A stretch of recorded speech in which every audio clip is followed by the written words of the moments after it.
Hi అండి, cooker మూత పైన కొబ్బరి నూనె వేసి చూడండి, మీరే ఆశ్చర్యపోతారు. ఈ టిప్ తెలుసుకునే ముందు చిన్న రిక్వెస్ట్ అండి, మన ఛానల్ ఎవరైనా ఫస్ట్ టైం చూస్తున్నట్లయితే ప్లీజ్ అండి ప్రీవియస్ వీడియో చూసి మీకు నచ్చ కంటెంట్ ఉంది అనుకుంటే ఛానల్ని సబ్స్క్రైబ్ చేసుకోండి. వీడియో నచ్చితే ప్లీజ్ అండి వీడియో లైక్ చేసి మీ ఫ్రెండ్స్ అండ్ రిలేటివ్స్ షేర్ చేయండి. ఫస్ట్ టిప్ అయితే తెలుసుకుందాం. బంగాళదుంపలు పాడవకుండా ఉండాలంటే ఇలా ఎల్లిపాయల ట్రైలో బంగాళదుంపలు పెట్టుకుంటే మనకి పాడైపోకుండా ఎక్కువ రోజులు స్టోర్ ఉంటాయి. ఇంకా సెకండ్ టిప్ అయితే తెలుసుకుందాం. పెంగాని కప్పులు కాడ ఊడిపోతే పడేస్తూ ఉంటాం కదండి, అలా పడేయకుండా ఇందులో కొన్ని వాటర్ అయితే పోసుకుని ఇలా మనీ ప్లాంట్ పెట్టుకుని విండోస్ దగ్గర కానీ ఫ్రిడ్జ్ మీద కానీ అలా సెల్ఫ్లో కానీ పెట్టుకుంటే బ్యూటిఫుల్గా ఉంటుంది. ఇంకా థర్డ్ టిప్ అయితే తెలుసుకుందాం.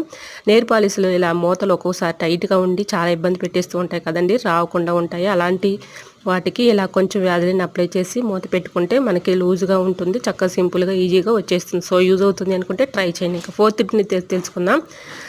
కుక్కర్ అయితే మనం పప్పు కానీ రైస్ కానీ పెట్టుకుంటూ ఉంటాం కదండి, కుక్కర్ ఒక్కోసారి విజిల్ రాకుండా చాలా ఇబ్బంది పెట్టేస్తూ ఉంటుంది. కొంచెం కొబ్బరి నూనె వేసుకుంటే ఇలా విజిల్స్ త్వరగా వస్తాయి, మన పని ఈజీగా సులభంగా అయిపోతుంది. సో యూజ్ అవుతుంది అనుకుంటే ట్రై చేయండి. వీడియో నచ్చితే లైక్ చేయండి. Thanks for watching.